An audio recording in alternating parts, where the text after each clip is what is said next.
Setting up your new Illumicare digital Astro timer.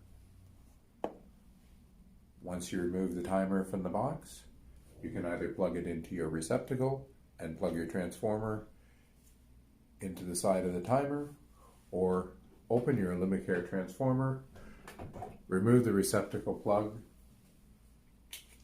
put that in the timer, and plug the timer right into your Illumicare transformer. Once installed inside your transformer, setting the Illumicare digital Astro timer is easy. The mode button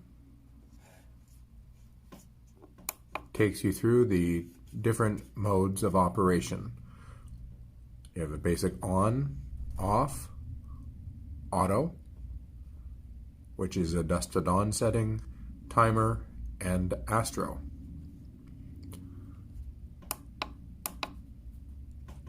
Pressing the enter button selects that mode of operation.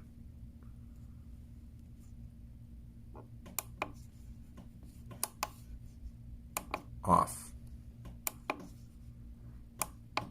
Your auto mode uses the built-in photocell and goes dusk till dawn, which would not work that well inside the transformer, but if it's connected to an outside receptacle, that will work. Your timer mode sets an on and off time. And your Astro mode uses your geographic location to automatically detect what time the sun sets, what time the sun rises, and turns your lights off and on accordingly.